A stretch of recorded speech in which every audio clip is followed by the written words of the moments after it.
Debo vote. First of all, we all respect and support our public safety workers. And second of all, Keystone, minimum wage, trade things, there are reasonable people who can disagree. I guess I would like you to explain your negative vote on Debo. First of all, any president, R or D, I think should get great deference on their appointments. And I was really troubled more so by the reason for your vote. I know you'll be able to bring up 10 people on stage sometime that are police officers, but I can tell you you'll be real lucky to get 3 of them to vote for you. And I was really disappointed in your vote and your reason. Well, thank you.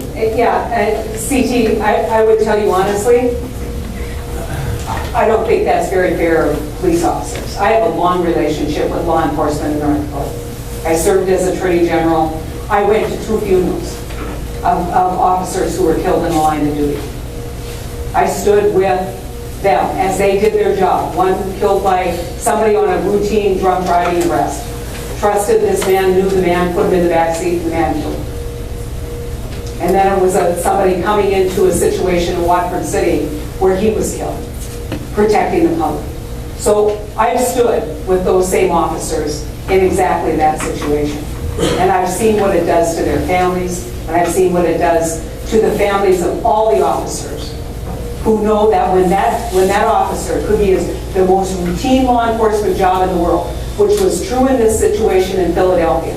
This was not some SWAT officer who was responding. This was a line patrol officer who got out of his car on an arrest for somebody driving one way down the wrong way.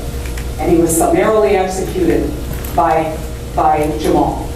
And so, you know, understand kind of the basis of the concern.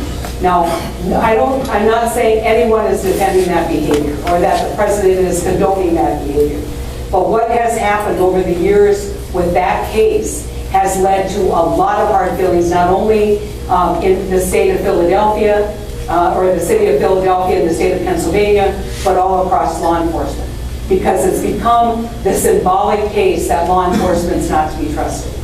And so we are asking, the president was asking us to confirm a person who was involved in this case defending this person, Jamal. Well, yes, they were. They were trying to commute his sentence. They were serving as an amicus brief. I understand, but they were involved in the advocacy on that case. And the law enforcement, the Fraternal Order of Police, which has always been supportive of me, called me and said, this is one we're asking you, please. I got over 100 letters from law enforcement across North Dakota asking us not to confirm. Now, you still have to exercise your judgment. And let me tell you when I met, and I did meet with Debo, he's a very intelligent, capable person. But you know what? I'm pretty sure he's not the only person capable of leading the Civil Rights Division in the Department of Justice. And I'm pretty sure that had he been nominated or confirmed, there would have been 3 years of discussion about the Jamal case and no discussion about voting rights, no discussion about what Civil Rights Division ought to be doing, because it would have sucked the oxygen out of the room. And at the end, I made the decision that if we were going to appoint someone to run the Civil Rights Division, it should be someone who's not going to create the oxygen or suck the oxygen out of the room as we're trying to restore voting rights. And so that's my judgment. And you know, I'll give you a for instance. I'm pretty sure that if George Bush had nominated someone who was the chief counsel of Philip Morris to be the chief counsel of HHS, there might have been some discussion on the other side that that person, even though they're a lawyer, defending their client and representing their client, probably wasn't the best choice for that job.